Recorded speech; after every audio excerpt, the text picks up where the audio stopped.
Section 1. You will hear a man called Tim and a woman called Laura discussing preparations for their holiday. First, you have some time to look at questions 1 to 6.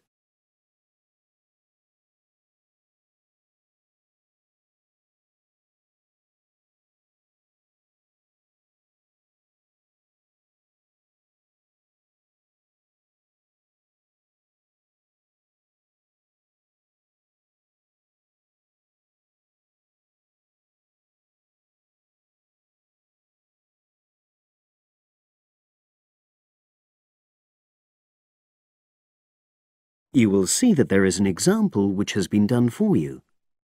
On this occasion only, the conversation relating to this will be played first. Our plane tickets arrived this morning. It reminded me how much there is to do before we go. Let's write everything down, shall we, so we don't forget anything? Yes. And last time we went away, we almost forgot to collect our currency from the bank. So let's start with that. Laura says that they should collect their currency, so currency has been written in the space. Now we shall begin. You should answer the questions as you listen, because you will not hear the recording a second time. Listen carefully and answer questions 1 to 6. Our plane tickets arrived this morning. It reminded me how much there is to do before we go. Let's write everything down, shall we, so we don't forget anything? Yes. And last time we went away, we almost forgot to collect our currency from the bank. So let's start with that. Good thinking. And wasn't there an appointment you said you'd got to cancel? Yes, the hairdresser. Thanks for reminding me. Can you write that down too? The shop will be closed now, but I'll do it first thing on Monday. OK. Then starting on Tuesday, we've got to take the tablets we got from the pharmacy. We really mustn't forget to do that. We're not protected against malaria till we've been taking them for at least 7 days. No, so that's really important. And what about shopping? There's still a few things we've got to buy the next time we're in town. We need some more sunblock, don't we? We've only got that Factor 10 stuff. It won't be strong enough. I've already bought that. But what we do still need to get is sunglasses. The ones I've got aren't good enough, and I don't think yours are either. OK, I've noted that down. And I think I'm going to get another bag too, just a small one. We always seem to come back with more things than we take. Shall we get an extra lock for our suitcase as well, just in case the one we've got breaks? They don't seem to last long. Yes, they are a bit flimsy. OK, right. Oh yes, and we need an adapter for our electrical things, your hairdryer and my shaver. The plugs on them are bound to be the wrong type. We could get one at the airport. They always have them there. Well, I'd rather get it beforehand, so I'm writing it down. And then I think that's it, isn't it? I think so, as far as shopping's concerned. But we also need to order a taxi to take us to the airport. We should do that well in advance. My sister left it too late and she had to take the train with that huge suitcase of hers. I know. She really struggled with it. Before you hear the rest of the conversation, you have some time to look at questions 7 to 10.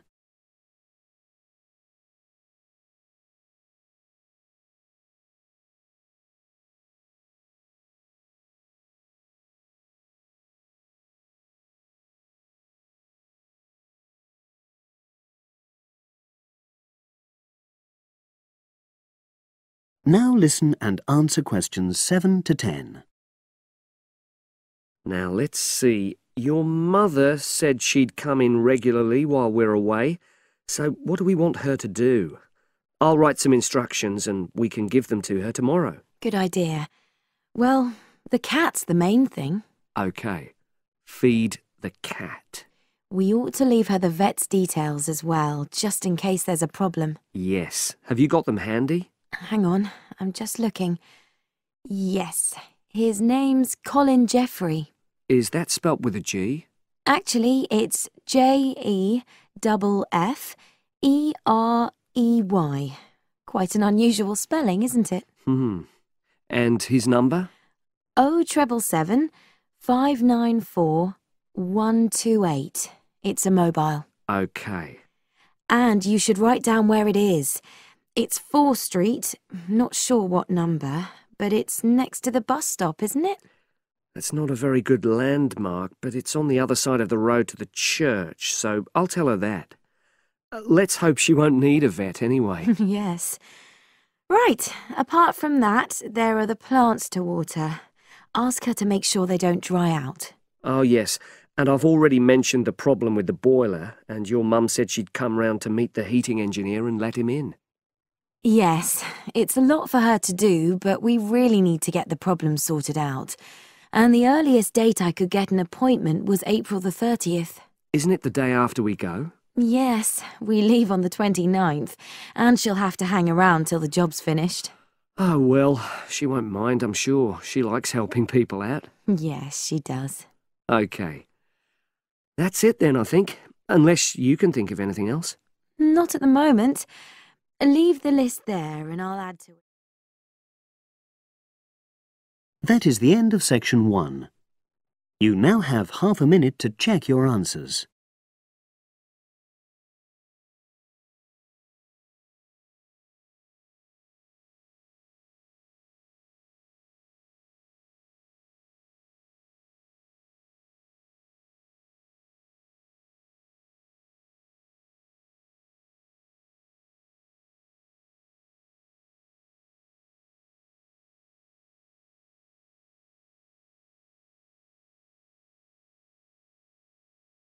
Now turn to section 2. Section 2. You will hear a talk on local radio about a short film festival in the town of Adborne. Now you have some time to look at questions 11 to 16.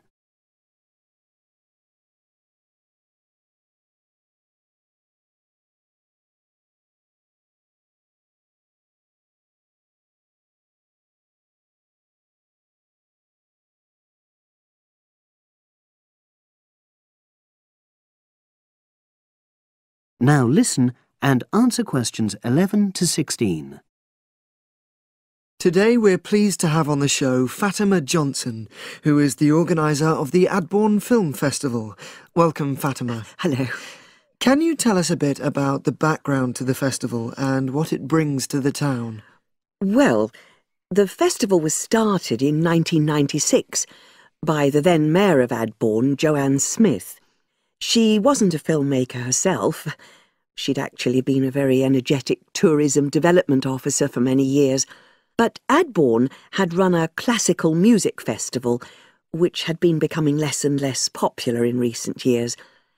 Joanne was looking around for something to replace it, and to use funds allocated to it to promote something which local people can enjoy.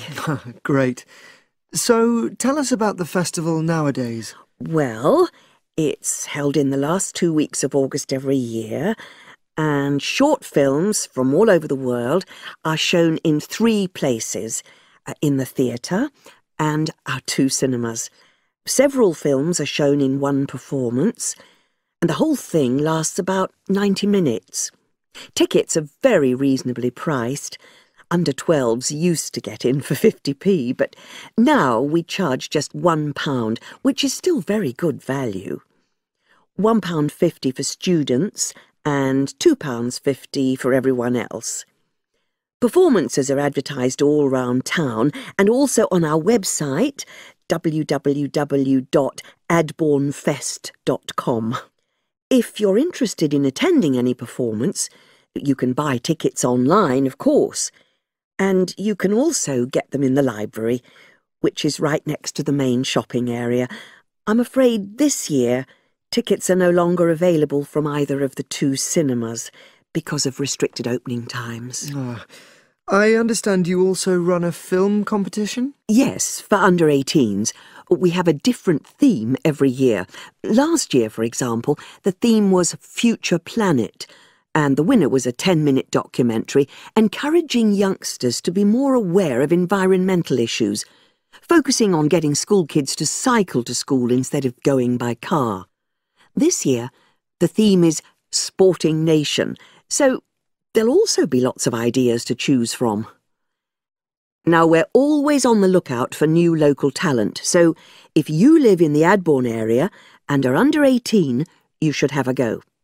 We have an excellent prize every year donated by local businesses, shops, hotels, etc. This year, you can win a high-spec movie camera worth over £800. Application forms are on the website, and the deadline for sending in your film to enter the competition is the last day of July. It's May now, so you'll have the whole of June to be working on it. Now you have some time to look at questions 17 to 20.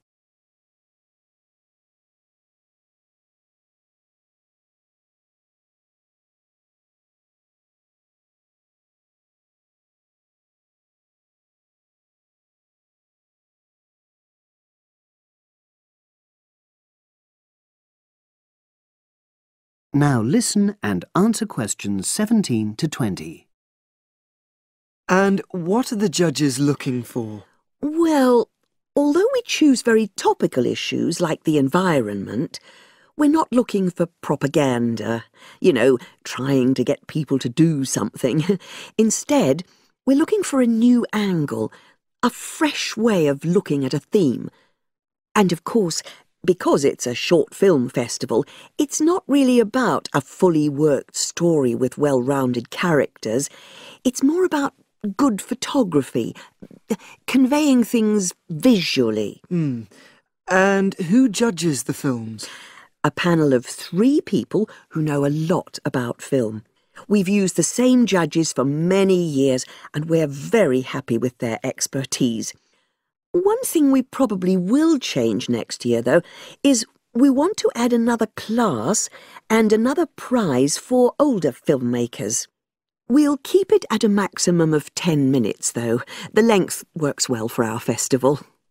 We also want to use different venues for the film shows, such as community centres and at least one school. It might make performances more accessible to a wider audience. We did explore the possibility of having late-night showings, but that's unlikely to happen in the coming year. So, as I say, if anyone's interested in submitting a film for our competition, go onto our website and you'll be able to access everything.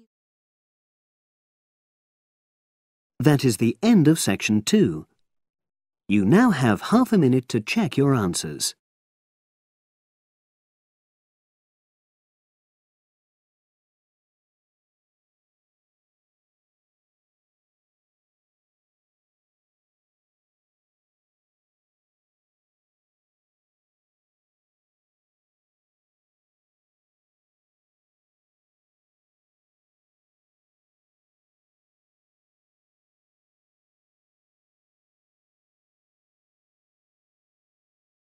Now turn to section 3.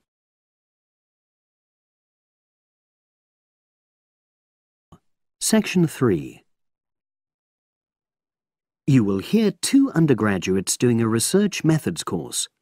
A girl called Leela and a boy called Jake having a seminar with their tutor. Now you have some time to look at questions 21 to 24.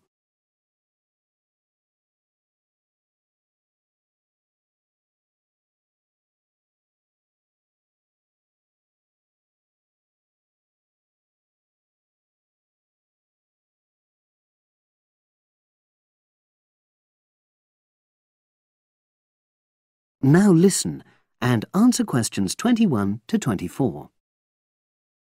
So the task I gave you both was to choose an article about a small-scale research project. Yes. You were then required to try to reproduce the research procedures in your own context, i.e. try it out for yourselves. Yeah, and that's what we've done. Great. So I'd like you to tell me a bit about the article and why you chose it. Well, the article's written by 2 university lecturers who had started using crosswords to help their students revise terminology for exams. And the crosswords were designed and set on computers. And we selected the article because, well, it seemed an accessible topic, even though we weren't familiar with the technique. You know, using IT to design crosswords for higher education. That's a good reason. So these lecturers wanted to see how well this innovation was received by their students. Yes. So how did you go about reproducing the research? Well, we drew up a list of terms from one of our own modules and designed a crossword for revising these terms. Then we asked our classmates to try out the crossword and give us feedback, their opinions on how they felt about using the technique. Was it easy to find participants? It wasn't easy at first, but then we convinced them that by taking part in the research, they were actually benefiting themselves by preparing for an exam which is coming up later this term. And it worked. Good. So how did you find out what the students thought about doing the crosswords? A questionnaire. The original article used a 2-page long questionnaire. There were lots of excellent questions on it, but the whole section on difficulties using IT is now obsolete. Old-fashioned even though it had only been written a couple of years ago. So you designed a shorter version? Yeah. Then we sent it to the 40 students by email and got 28 replies. I was taken aback by the fact that everybody we talked to thought this was a good return. I mean, the responses were well written. People had taken a lot of care, but I was really disappointed with the low numbers. Yes, an important lesson to learn for an apprentice researcher. Yeah. Now you have some time to look at questions 25 to 30.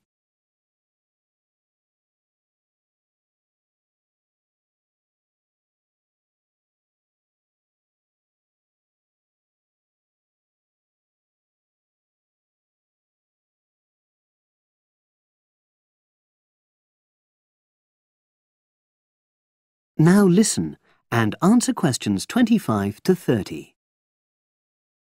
So what results did you get? Well, basically, the responses were extremely positive. The students said that doing the crossword on a computer helped them really focus on the work in hand and not be distracted, which is something that commonly happens with other ways of doing revision. Yeah, that was really clear. But something that struck me was that having fun hardly featured in their responses, nor did anything to do with spelling of hard words, which I thought would be an obvious benefit. No? Okay. Respondents also said that doing the crossword hadn't really increased their general motivation to study, but that it had highlighted the gaps in their memory so they knew what further work was necessary. Right. So how did your findings tally with those of the original researchers? There were lots of similarities, but... There were probably two main differences. We found that more males than females liked the technique, whereas the original study found the reverse. Also, our respondents said they wouldn't mind doing a crossword as a final official exam, whereas in the original study, students said they would hate doing it even if it meant having a shorter test. But of course, both sets of respondents said they'd be interested in doing more crosswords for informal purposes, revision, and so forth. Right. So let's have a think about the whole project and what you've learned from doing it. Well, it was very time-consuming. Yeah, and I don't think we managed that aspect very well. It could have been worse. I mean, we didn't have a lot of data, so we didn't have to spend ages processing it. And of course, we'd already done a course on numerical data processing, so there wasn't much new there. Yeah, that's true. Anyway, I think we designed our questions well so that they gave us manageable data. Yeah, it really helped having the original study to guide us, as it were. And that helped us to see what a good research instrument is. What a good questionnaire should be like. Absolutely. We got a lot from that. But when we were writing up the project, I'm not sure whether we'll know how to acknowledge the work of the original study. Our referencing. No, that's something we'll both have to work on in the future. Actually, that part's been great. Finding ways to share and support another person. That's the real plus from the project, learning ways to do that. Well, it's obviously been very successful. That is the end of section 3. You now have half a minute to check your answers.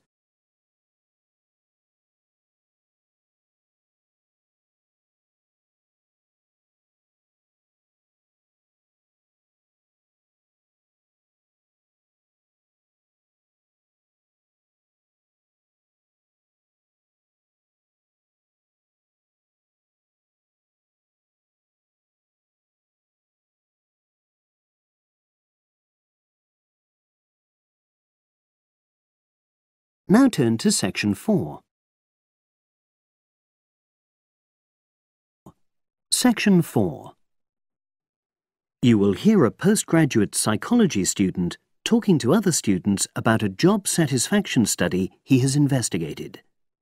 Before you listen, you have some time to look at questions 31 to 40.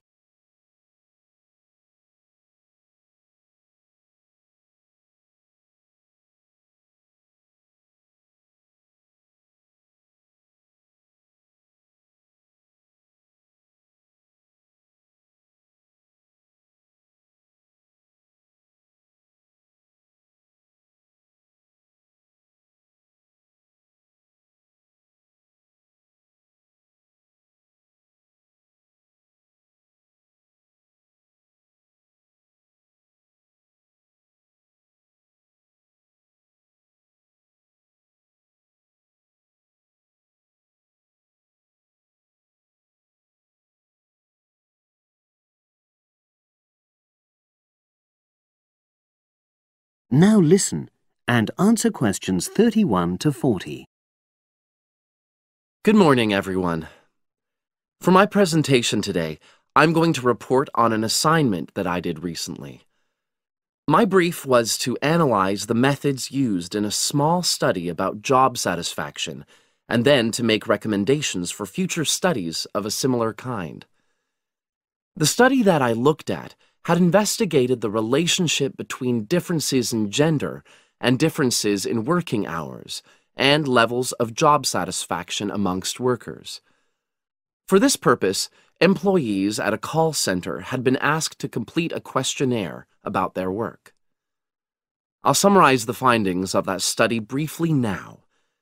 First of all, female full-time workers reported slightly higher levels of job satisfaction than male full-time workers. Secondly, female part-time workers reported slightly higher levels of satisfaction than female full-time ones did. On the other hand, male part-time workers experienced slightly less job satisfaction than male full-time workers. But although these results seemed interesting and capable of being explained, perhaps the most important thing to mention here is that in statistical terms, they were inconclusive. Personally, I was surprised that the findings hadn't been more definite, because I would have expected to find that men and women, as well as full and part-time workers, would experience different levels of satisfaction. So I then looked more carefully at the methodology employed by the researchers to see where there may have been problems. This is what I found. First of all, the size of the sample was probably too small.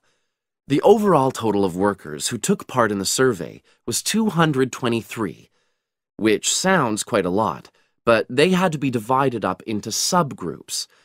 Also, the numbers in the different subgroups were unequal. For example, there were 154 workers in the full-time group, but only 69 in the part-time group. And amongst this part-time group, only 10 were male, compared to 59 who were female. Secondly, although quite a large number of people had been asked to take part in the survey, the response was disappointingly low. A lot of them just ignored the invitation. And workers who did respond may have differed in important respects from those who didn't. Thirdly, as the questionnaires had been posted to the call center for distribution, the researchers had had very limited control over the conditions in which participants completed them. For instance, their responses to questions may have been influenced by the views of their colleagues. All these problems may have biased the results. In the last part of my assignment, I made recommendations for a similar study, attempting to remove the problems that I've just mentioned. Firstly, a much larger sample should be targeted, and care should be taken to ensure that equal numbers of both genders and both full and part-time workers are surveyed. Secondly, The researchers should ensure that they are present to administer the questionnaires to the workers themselves. And should they require the workers to complete the questionnaire under supervised conditions so that the possibility of influence from other colleagues is eliminated.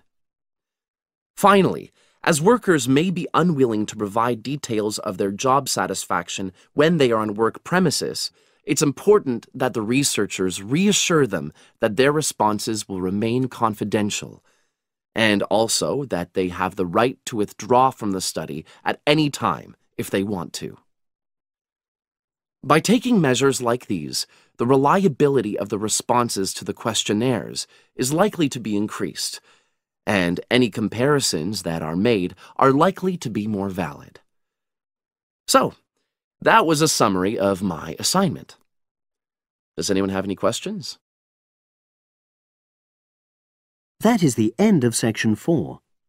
You now have half a minute to check your answers.